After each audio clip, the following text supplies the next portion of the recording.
Now, uh, first of all, I am very much thankful to Admistech team for providing me this wonderful opportunity to conduct this session series for the complex examination 2021.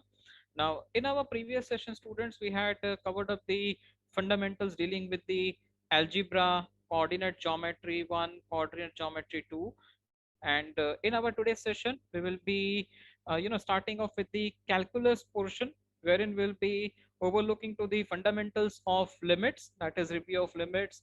Then after we'll be looking forward to the another part, that is the differentiation and the integration. So this is our today's agenda for the entire session. So let's get started with the calculus theory, that is the review of limits.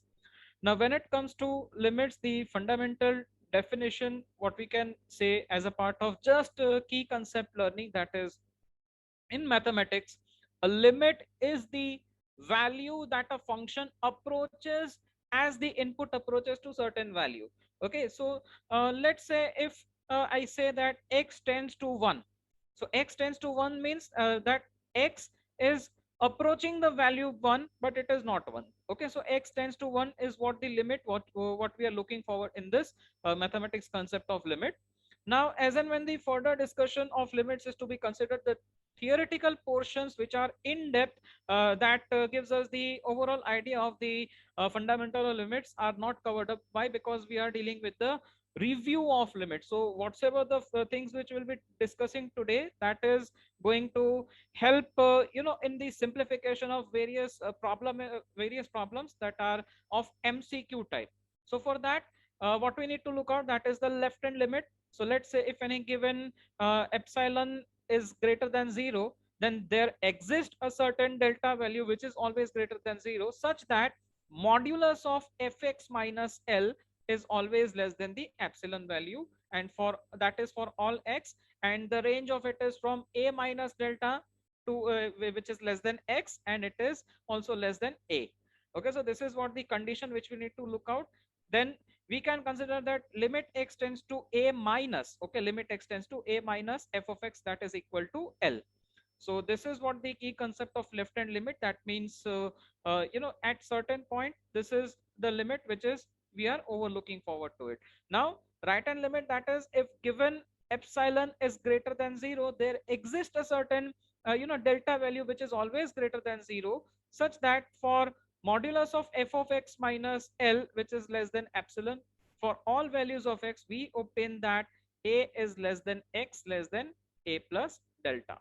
So this is what the right hand limit fundamental, that is limit x tends to a plus f of x is equal to L. Okay, so this is the fundamental for right hand limit. Now for limit of a function to exist at a certain point a, okay, that is at a point x equal to a, we have the condition, that is if the left hand limit and the right hand limit, okay, both the limit exist and both are equal, then we can say that the limit of the function is existing. And if it is not equal, then limit of the function does not exist. So for a function, we must verify the left hand limit, we must verify the right hand limit, and if both of them are existing and they are equal, only then we can say that limit of a function is existing, else it is not existing. So this is the key concept of learning today, the review of limits. Now let us progress our session into the next part, that is giving us the brief idea about the algebra of limits. So let's say if any two different functions are there, okay, let's say it is f of x and g of x, such that we have limit x tends to a, f of x is equal to L, and limit x tends to a, g of x equal to m. That means these are the two different limit values of two different functions, f of x and g of x. Then we can come to a certain results, that is limit x tends to a, f of x plus or minus g of x is equal to limit x tends to a, f of x plus or minus limit x tends to a, g of x, that is equal to L plus or minus, and that means we are distributing this limit into the both the functions, and then we are progressing ahead with the further part of the concept. Then limit x tends to a, product of f of x and g of x, if both the functions are taken into the product, then for that particular evaluation, what are the process followed, that is we are distributing limits once again, that is limit x tends to a f of x multiplied by limit x tends to a g of x. So that is equal to L product with M. The third part which we are looking forward to, that is limit x tends to a if any constant value k is multiplied to any certain functional value. So for that we have the answer as limit as k in k is product with limit x tends to a f of x. So that gives you the value as kl, where k is the constant value which is taken into consideration, and the limit x tends to a f of x upon g of x. Once again we are distributing the limit value to both the numerator and denominator, so it turns out to be limit x tends to a f of x upon limit x tends to a g of x. That gives you the value as L by M, where M is a non-zero number. If M is zero, then the limit does not exist. Okay. So it is important to note over here that limit of a constant function is that particular constant value. Okay, we are not having this x value over here. So uh, no matter whatsoever the limit of the x function turns to certain value, we have the value k as our resultant part, since we are not having any x parameter over here. Now in a similar fashion, we have if limit x tends to a x value, that means this x function is over here, then we can come to a conclusion that it is equal to a. After that we have limit x tends to a x raised to n, so it turns out to be a raised to n. In a similar way, if it is having the under root, okay, if it is having the under root of x, wherein the root value is it is having it, let's say it is square root or cube root or fourth root, so we have that particular a value, okay, which is just taken in the under root sign. Then after the fifth part which we are looking forward to, that is if p of x is a polynomial, then we have that limit x tends to a p of x is equal to p of a. So these are few of the guiding parameters which will guide us further with the simplification of various concepts based on the limit. Now let us proceed our discussion further with the theorem part, that is the key part of the discussion, which gives us the idea of limit x tends to a x raised to n minus a raised to n upon x minus a is equal to n a raised to n minus 1. This is the prime formula which we are utilizing it in our various problems on limits. So this formula is to be remembered when it comes to the simplification of various problems on limits, where n is the natural number, that is n belongs to natural number, and a is always greater than 0. Now the method of factorization which we can utilize over here, that is if let's say p of x and q of x are polynomials in x such that we have function which is defined as p of x upon q of x, so we consider limit x tends to a f of x as limit if limit x tends to a q of x is equal to m, which is not equal to 0, then limit x tends to a f of x is equal to limit x tends to a p of x upon m. Okay, so what we do over here, we replace this limit x tends to a q of x with this m, and in a similar fashion what we are doing it, if limit x tends to a q of x is equal to 0, then we need to consider that x minus a divides q of x. So we need to take the form like x minus a divides q of x. In such a case, if x minus a does not divide q of x, then limit of the function does not exist. Okay, in that case limit of the function is not existing.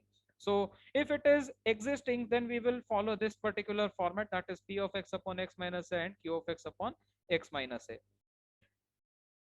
Now proceeding further with our discussion part of the session, that is limit of a trigonometric function.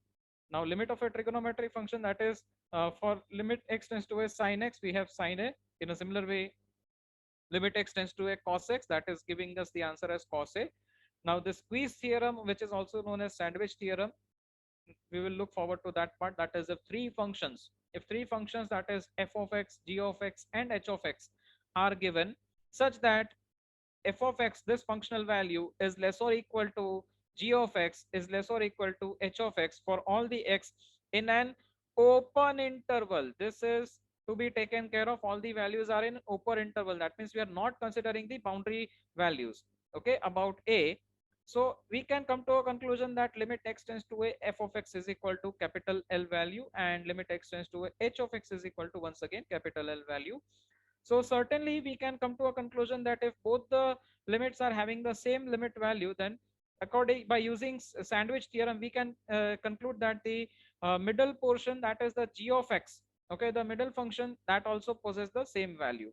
So if one function is possessing the same limit value, another function is possessing the same limit value, then with the use of squeeze theorem we can come to a conclusion that the function which is just between both the functions also possess the same value. Okay, that is the L. Now one another important theorem related to the trigonometric function is provided over here, that is limit theta tends to 0 sine theta upon theta equals 1, wherein theta is measured in radians. This thing we need to look after when we are simplifying the trigonometric limits. Now few of the corollaries which will guide us with the further simplification of limit, that is stated over here. Now, as and when the discussion of corollary 1 is considered, it is limit theta tends to 0, theta upon sine theta, that is also 1. Okay. So since we had discussed sine theta upon theta equal to 1, we also have limit theta tends to 0, theta upon sine theta, that is also giving us the same value 1. In a similar way, limit theta tends to 0, tan theta upon theta equals 1. We have also from corollary 2, we can write it as limit theta tends to 0, theta upon tan theta, that is equal to 1. Now, in this case, we have corollary 4 as limit theta tends to 0 sine p theta, okay, upon p theta. That is also equal to 1. So that means that whether it is having 2 theta or 3 theta, and if it is divided by 3 theta value, then also the answer remains 1. In a similar way, it follows for 10, and corollary 6 and 7 are just similar to the corollary 1 and 3.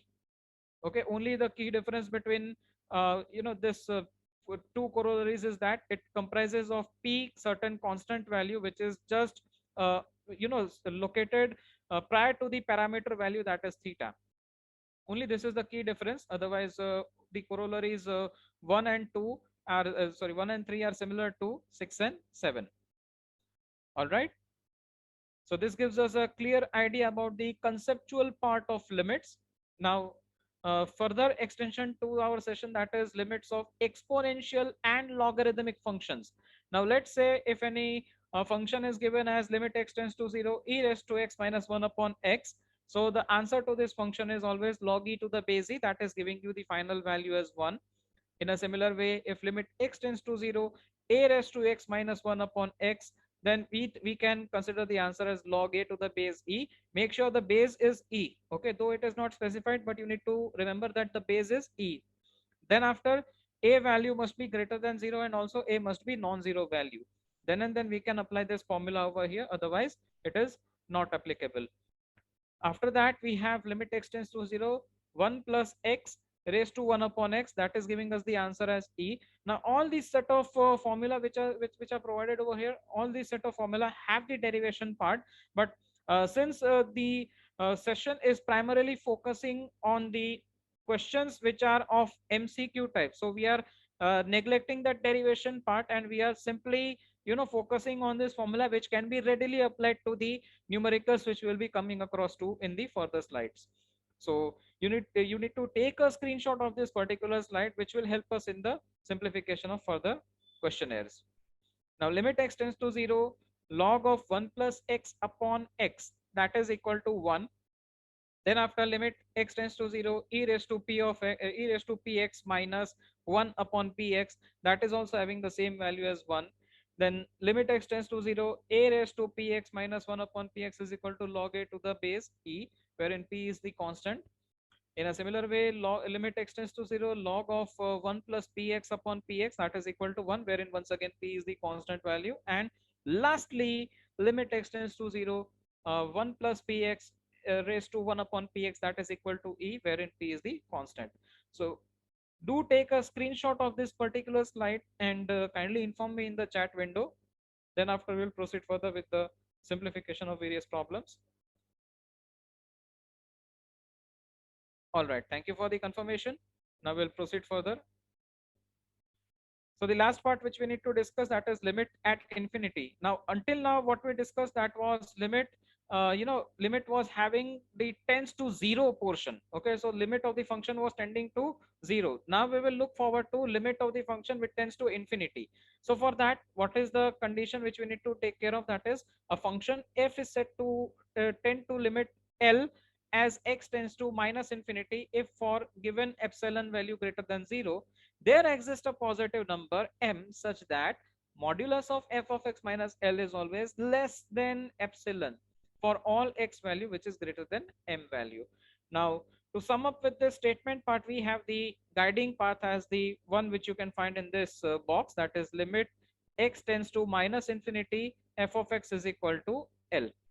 Now, whenever expression is of the form infinity upon infinity form, then do divide by suitable power of x to get the finite limits of numerator as well as denominator. We'll look forward to one question which is also kept based on this fundamental of limit at infinity that will guide you with the simplification of infinite limits. Now, let's take a look at few of the, this is the entire brief of what we discussed till now. You can also take a screenshot of it and confirm it in the chat window. We discussed about theta, but over here the parameter is x only. This is the key difference, so take the screenshot of this slide also. All right, thank you for the confirmation. We'll proceed further. So problems on limit. Now, let's say if you are discussed to evaluate the limit of function at x equal to 3, wherein the functional value is provided as under root of 6 plus x minus under root of 7 minus x, it is whole divided by x. So what you need to do in the further steps, you need to simply take the limit, substitute the value of x as 3. Okay, directly you can do it since it is an MCQ, so no one will ask you for the method.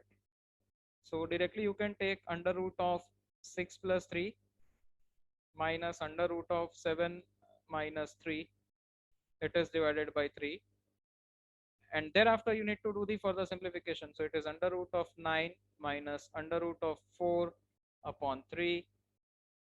So it is ultimately root 9 is 3. We need to take the positive value. Similarly, root 4 is 2 upon 3. So it is 1 upon 3. So 1 upon 3 is the answer to this given question. You can find the options right over here. And there you go with the final answer as 1 upon 3.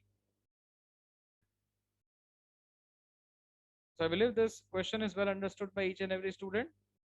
We'll proceed further with the explanation of next problem. That is, I will display the options also. Now see what is given, that limit x tends to 2, x raised to 7 minus 128 upon x raised to 5 minus 32. Now to simplify this, what we need to do, see it is very easy, limit x tends to 2. Now as we know the key formula for limit, that we discussed in theorem, that was limit x tends to a. Okay, it was x raised to n minus a raised to n upon x minus a. This was equal to n a raised to n minus 1. This formula we discussed in the theorem. Now we will apply the same formula over here. But as we can find that we are not having the denominator as x minus a. So what we can do over here, see the a value is 2. So x minus 2, we need to take it in denominators of both numerator as well as denominator. So this particular function turns out to be finally x raised to 7, and this 128 can be rewritten as 2 raised to 7. Now what am I doing is I am dividing this entire x raised to 7 minus 2 raised to 7 upon x minus 2, and I will take the further division with x raised to 5. Now once again 32 is equal to 2 raised to 5. Okay, 32 is equal to 2 raised to 5, and since I have introduced this x minus 2 in the denominator of numerator, so I need to introduce the same in the denominator of denominator to balance the function. Now we can find that the function is it is totally balanced, and the limit value, that is x tends to 2, can be applied to numerator and denominator individually. So applying that limit part directly, I will come up with the answer as n a raised to n minus 1. So over here in the numerator we are having n value as 7. Okay, so I will write it as 7, okay, into 2 raised to 7 minus 1, that is 6, the whole divided by 5, 2 raised to 5 minus 1, that is 4. Now you can take the further simplification, that is 2 raised to 4. and since it is 2 raised to 6, so I can rewrite as 2 raised to 4 into 2 raised to 2. So over here I will obtain only 2 raised to 2. So 7 into 2 square, that means 7 into 4, that is 28, and in the denominator we have 5. So yes, definitely the answer is 28 by 5, which is option A. Okay, so answer is 28 upon 5. I do believe that the explanation steps are well understood by each and every student, how we simplified this entire problem. If you find any difficulty, you may have your queries in the chat window. Is it properly understood? Please type Y. Okay. All right. We'll proceed further with the other part. Next problem. Now the problem offered to us, that is, let me display the options quickly. All right. Now see what is given. Limit z tends to 3, z into bracket 2z minus 3 minus 9 upon z square minus 4z plus 3. Now in this, what we need to do, first we will, I will take the product of z and distribute it to this particular bracket. So I will rewrite this particular functional value, limit z tends to 3. Then after z into 2z is 2z square minus 3z minus 9 upon z square minus 4z plus 3. Now you need to observe one thing, students, that if I substitute this z equal to 3 value in this denominator, then I will get 0, and then in the numerator also I will get 0. So it is something of the form 0 upon 0. So for that, what we need to do, we need to once again factorize these polynomials. Since it is a polynomial, so we need to factorize it. So limit z tends to 3, we need to factorize 2z square minus 3z minus 9. So it is very easy, 2 into 9 is 18. So we need to take this middle term in such a way that the sum total value is minus 3 and the product value is minus 18. So 2 into minus 9, okay, we need to take the products in such a way that the sum total value of the factors gives you the answer as minus 3, and the product value gives you the answer as minus 18. So these factors are minus 6 and 3. Now if you take the sum total, minus 6 plus 3 gives you the value as minus 3, and if you take the product, you will return with the value as minus 18. Okay, so we will factorize this, 2z square minus 6z plus 3z minus 9 upon z square minus 4z plus 3. It is very easy, it is z minus 3 and z minus 1.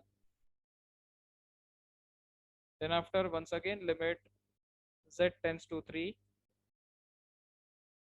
So 2z square minus 6z, so I can take 2z common, it is z minus 3. In a similar way, 3z minus 9, I can take 3 common, and it is z minus 3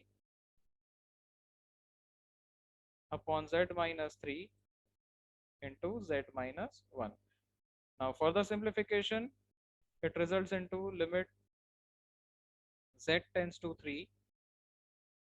Okay, so it is z minus 3, 2z plus 3, it is divided by z minus 3 and z minus 1. So the z minus 3, z minus 3 will get eliminated. Now the 0 upon 0 form is getting simplified. It is not coming into picture, so we can directly apply the limit value. So once you substitute the value of z as 3, you will come up with the answer as 2 into 3 is 6. So 6 plus 3 is 9. So answer is 9 upon 3 minus 1, that is 2. So final answer turns out to be, yes, definitely it is 9 by 2. And I can find that many of the students have answered in the chat window. So yes, the answer is 9 by 2.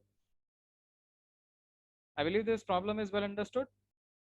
Please confirm in the chat window by writing Y. All right. All right. Thank you for the confirmation. We'll proceed further.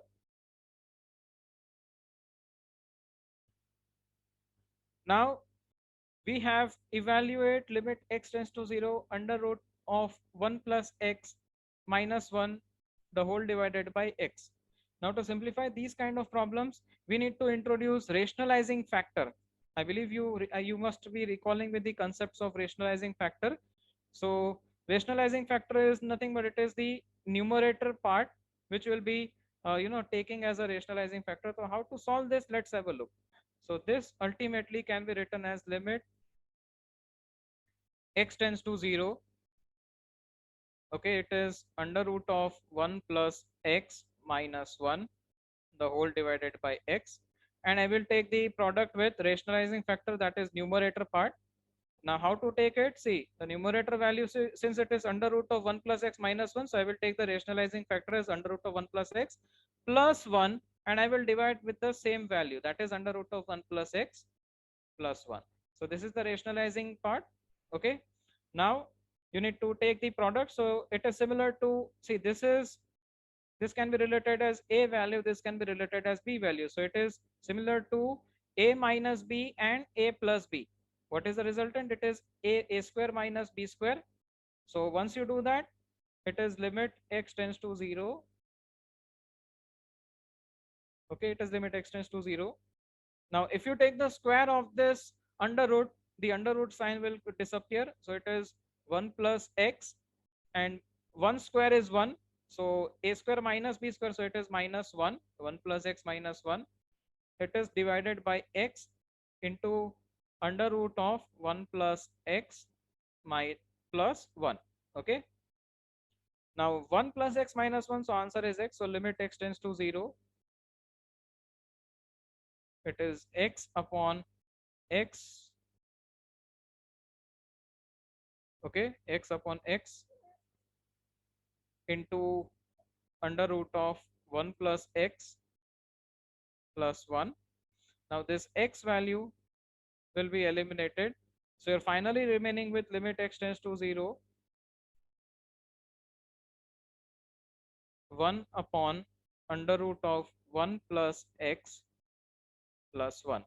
Now substitute this limit value, and once you do the simplification, you will come up with the answer as under root of 1 plus 1. So it is 1 plus 1, and the answer is 1 by 2. And yes, I can find many of the responses in the chat also. Definitely it is 1 by 2. So I do believe this problem is well understood. Moving ahead with the discussion of next problem.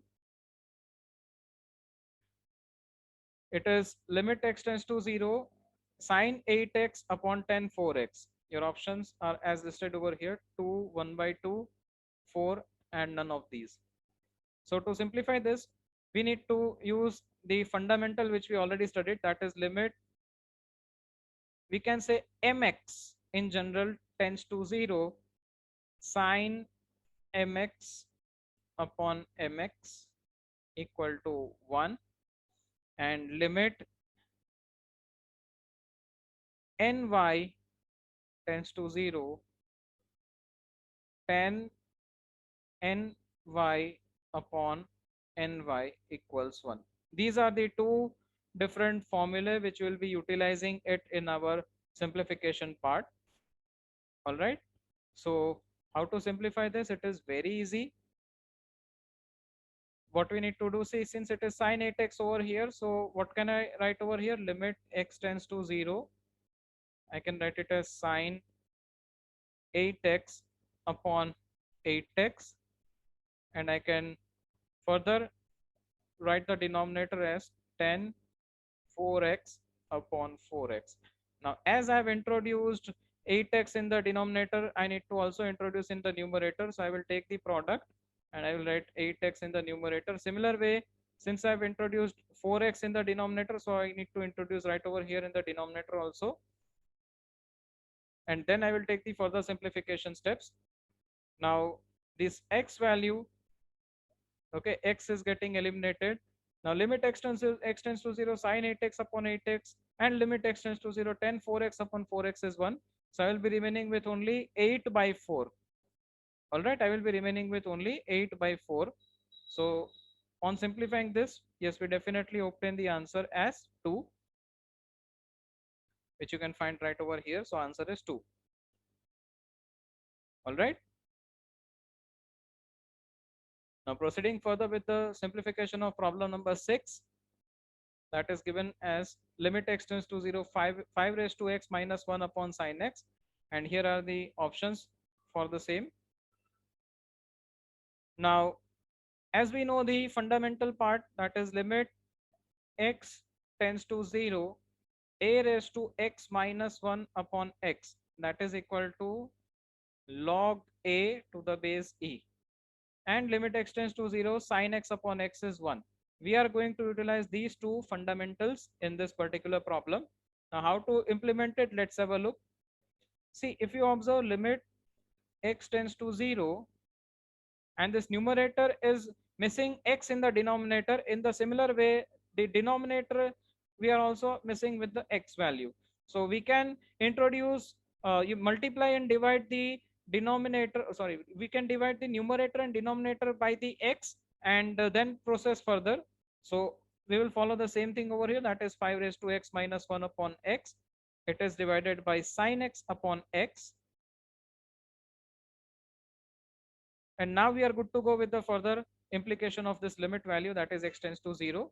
Now once you apply it, you can find that limit x tends to 0, sine x upon x is 1, and limit x tends to 0, 5 raised to x minus 1 upon x, that is equal to log 5 to the base e.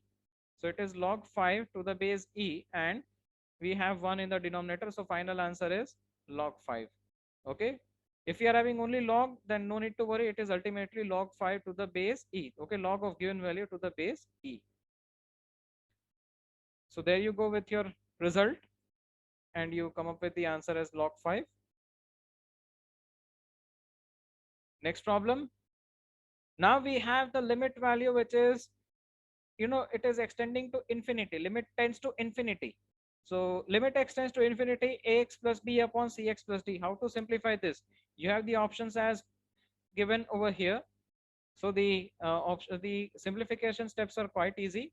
What you need to do, limit x tends to infinity, you need to take x common from the numerator and denominator part. So I will take x common from the numerator, and this numerator turns out to be a plus b by x form.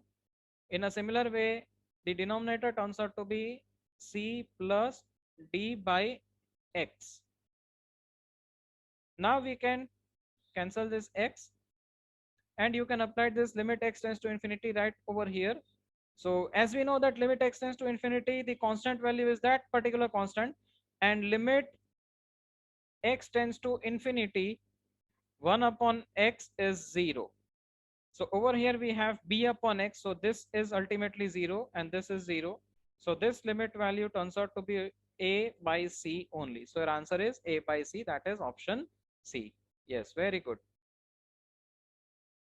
Alright, so this is how we apply the fundamental of limit of infinity. You need to arrange the numerators and denominators in such a way that the x turns out to be in denominator, and if it is not happening, so the limit of the function may not exist. So here we come to the end part of this limit part. The limit portion is over, since we are only reviewing the basic concepts which are primarily focusing for the complex examination. So we are not covering the entire syllabus over here, only the MCQ type questions which can be asked in your examination, that thing only we are discussing it.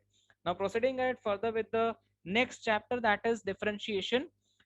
Now, in differentiation, we generally have this common understanding that the rate of change in a function at a particular point with respect to a certain variable, we call it as the derivative of the function at that particular point. And the process of finding a derivative is called as differentiation. This is the fundamental part we already know. Now, if y equals f of x is a differentiable function of x, then we can consider that the limit delta x tends to 0, delta y by delta x is equal to dy by dx, and it can also be written as limit delta x tends to 0, f of x plus delta x value minus f of x upon delta x, that is the differentiation of function x. So we can rewrite it as f dash x. This is the fundamental part of differentiation. This is just for the sake of quick recap to the definition, and so fundamental concept. Now, few of the rules for differentiation needs to get recalled. That is theorem 1, derivative of sum of functions. Now, if let's say that we are having u and v are two differentiable functions of x such that y equals u plus v. So for finding out dy by dx, what we do? We take the derivative as du by dx plus dv by dx. Now theorem 2, that is derivative of difference of functions. So it is similar to theorem 1, only the key difference is over here minus sign is there instead of plus sign. The rest of the things are common. We are having functional value as y is equal to u minus v instead of u plus v. Okay. Then we have derivative of product of functions.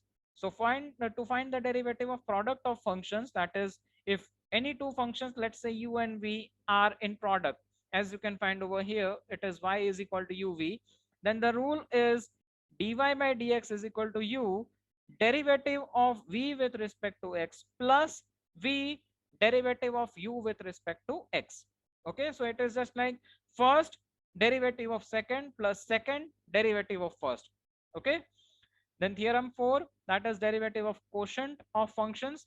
Now once again, let's say if two differentiable functions, namely u and v, okay, two differentiable functions of x, namely u and v, is given as y is equal to u upon v, then we have the differentiation rule which is applied like denominator derivative of numerator minus numerator derivative of denominator upon square of denominator. So this is the, we can remember it like this way, that denominator derivative of numerator minus numerator derivative of denominator, the whole divided by square of denominator, and that gives us the final answer as v du by dx minus u dv by dx upon square of v. So these are the theorems which we'll be applying for the simplification of differentiation problems. Proceeding ahead further with the different derivatives of algebraic functions, trigonometric functions, and logarithmic and exponential functions. So we know this thing pretty well, that derivative of any constant function is 0, and derivative of x raised to n, that gives us the answer as n x raised to n minus 1. Then derivative of 1 upon x raised to n, that gives us the answer as minus n upon x raised to n plus 1. We have derivative of root x as 1 upon 2 root x. Then after the trigonometric function derivation comes out to be like this way, that sin x derivative is cos x derivative is minus sin x, tan x derivative is sec square x, cot x derivative is minus cos x square x, sec x derivative is sec x tan x, cosec x derivative is minus cosec x cot x.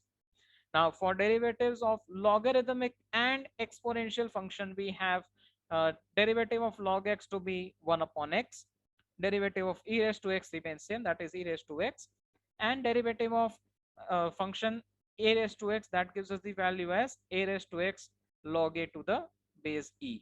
Okay, whenever I am writing this log, consider that it is always having the base value as e. So take the screenshot of this particular slide. It will help you out with the further simplification of differentiation, and confirm in the chat window once it is done. All right, we'll proceed further. So problems on differentiation.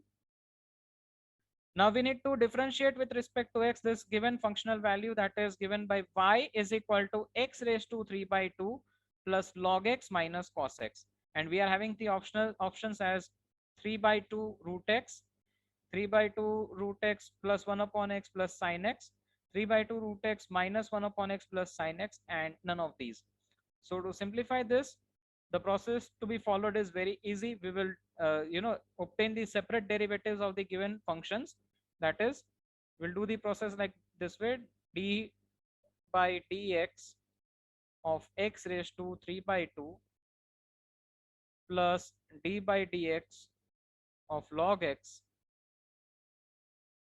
minus d by dx of cos x. So that gives you the answer as 3 by 2 x raised to 3 by 2 minus 1 plus derivative of log x is 1 upon x plus minus derivative of cos x is minus sin x. Okay, so if you further simplify it, you will come up with the answer as, yes, I can find the answers in the chat window. Definitely the final answer is option B, that is 3 by 2 root x plus 1 upon x plus sin x. All right, it was very easy question for the simplification. Now let's proceed further with the simplification of next problem. Differentiate with respect to x, y is equal to e raised to x minus 5 upon e raised to x plus 5. Now how to differentiate it? See, we will apply the derivative of quotient rule. Okay, that quotient rule will be applied over here. That is denominator derivative of numerator minus numerator derivative of denominator upon denominator square. So that gives us the final simplification, sorry, further simplification as e raised to x plus 5 the whole square. First I will write this, then after denominator, that is e raised to x plus 5, derivative of numerator, that is e raised to x minus 5. Now since we know that the derivative of any constant value is 0, so finally derivative of e raised to x is e raised to x minus numerator, that is e raised to x minus 5, derivative of denominator, once again it is only e raised to x, as derivative of constant value 5 is 0. Now if you do the further simplification, so it is e raised to 2x plus 5 e raised to x, then after it is minus e raised to 2x, and minus 5 into e raised to x into minus, that is equal to plus 5 e raised to x the whole divided by e raised to x plus 5 the whole square. Okay, so e raised to 2x and e raised to minus 2x will get nullified, and 5 e raised to x plus 5 e raised to x, that gives you the answer as 10 e raised to x. It is to be divided by e raised to x plus 5 the whole square, and this is our final answer. Yes, very good. I can find the same answer in the chat window. So it is option A. Now further problem for differentiation, that is y is equal to e raised to x into 10x. Okay, we need to differentiate this function with respect to x. You have the options as listed over here. It is very easy. Now over here we'll apply that product rule. So once you apply the product rule, it will turn out to be like this way. That is, first functional value derivative of second function 10x is sec square x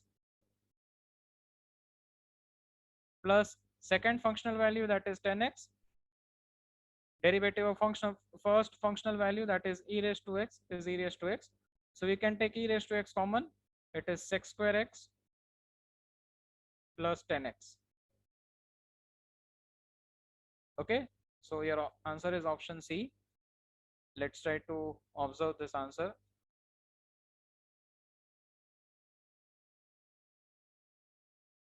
Now we will extend our session further to the discussion of last part of the topic, that is the integration. Now as you know this thing pretty well, that integration is nothing but it is antiderivative. Okay, so whatsoever the formula you have learned for the differentiation, you will learn the anti part of that in this integration chapter. That is, in mathematics, as and when it is the definition part is considered, an integral assigns numbers to functions in a way that describes displacement or area or volume and other concepts that arise by combining infinitesimal data, and the process of finding the integrals is generally called as integration. Now the key elementary integration formula you can find right over here on this particular screen, that is integration of x raised to n dx is given by x raised to n plus 1 upon n plus 1 plus c. C is the arbitrary constant. Now as and when it comes to the integration part, we are having two different fundamentals, that is indefinite integration and definite integration. In our session we will be covering up the fundamentals that are dealing with the only indefinite integration. Okay, we will be looking forward to only indefinite integration part. So that gives us the further part of this as integration of a raised to x dx, that is given by a raised to x upon log a to the base e plus c. integration of e raised to x dx is given by e raised to x plus c. Integration of cos x is positive sin x. See, if you observe that derivative of sin x, derivative of cos x is minus sin x, but integration of cos x is positive sin x. In a similar way, integration of sin x is negative cos x plus c. Then after we have integration of sec square x is 10x plus c, integration of sec x 10x is sec x plus c, integration of cosec x cot x is minus cosec x plus c, and in a similar way we have the further part, that is integration of cosec square x dx minus cot x is equal to minus cot x plus c, and integration of 1 upon x is equal to log x plus c. These are few of the formulae we can consider for the understanding part or simplification part of the integral concepts. Now, as and when the theorems are to be discussed, the theorem dealing with the integration, as you can find over here, that is, if the f and g are real valued integrable functions of x, then integration of the two given functions in addition, that is integration of f of x plus g of x, when it is done with respect to x, we can do the integration on a split basis, that is integration of f of x dx plus integration of g of x dx. In a similar way, theorem 2, that is given as, if f and g are real valued integral functions, then integral of f of x minus g of x can once again be further redistributed as integration of f of x dx minus integration of g of x dx. And lastly, if we have any k value which is in product with any functional value, then that k value needs to get taken outside of the integral, and then we are supposed to do the integration. So it is ultimately k integral of f of x dx. So these are the key theorems for the understanding and simplification of integral problems based on integration.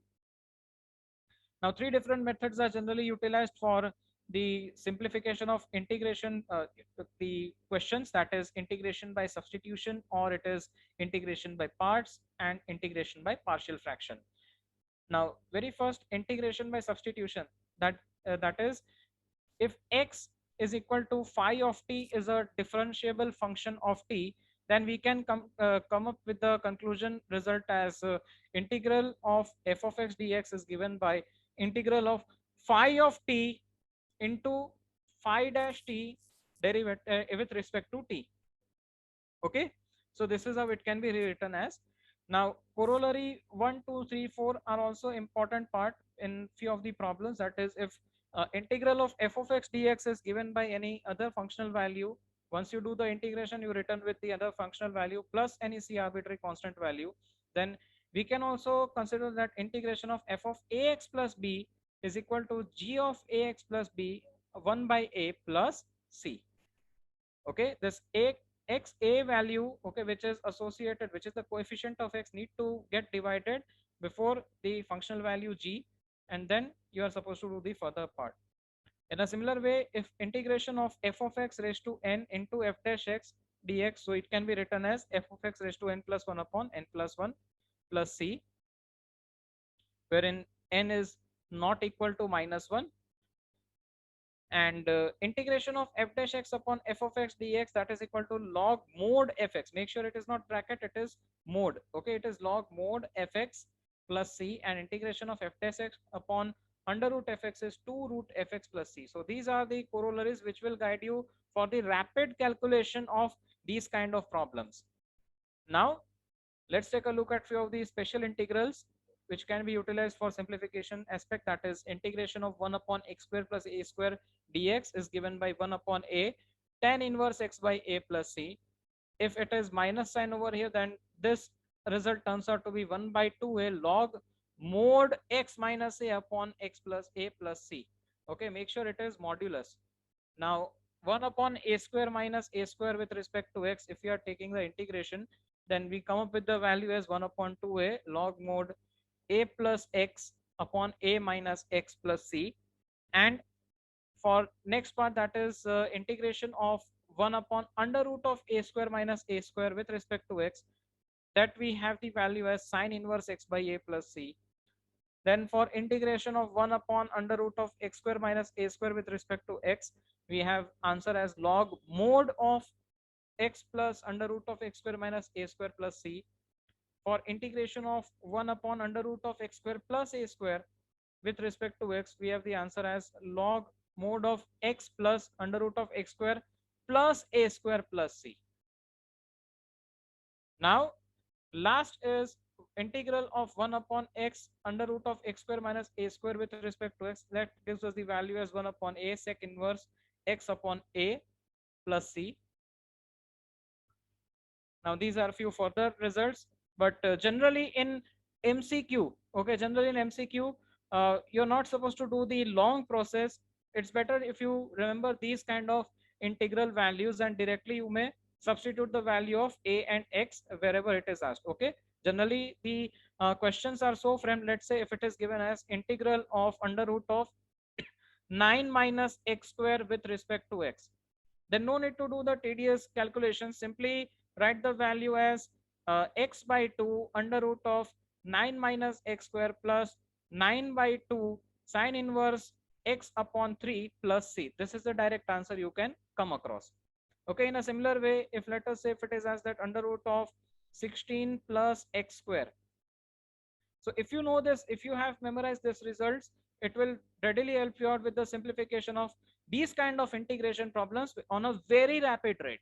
So kindly take a screenshot of this and do inform me in the chat window once it is done.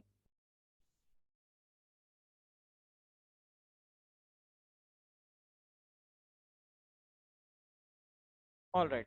Thank you for the confirmation. I'll proceed ahead further with the problems on integration.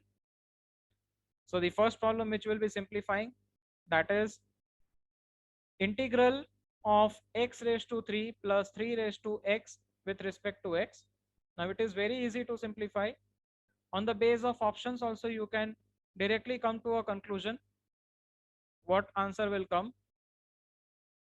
So your options are x raised to 4 upon 4 plus 3 raised to x log 3 plus c. Then second option is x raised to 4 upon 4 minus 3 raised to x upon log 3 plus c. Third option is x raised to 3 upon 3 plus 3 raised to x upon log 3 plus c, and last is none of these. It is very easy to simplify, and yes, one answer I can find in the chat window. See, x raised to 3, it turns out to be x raised to 3 plus 1, that is 4 upon 4 plus 3 raised to x, that is equal to what will come 3 raised to x upon log 3 to the base e, okay, and plus c. So this is what the answer. Now let's take a look what answer is covered up in the slide, and yes, we can find that it is option A. Okay, it is option A. So I do believe that this problem is well understood. Simple usage of the concept is is to be taken into this consideration of simplification. Now next problem which will be simplifying for integration, that is integration of cos cube with respect to x.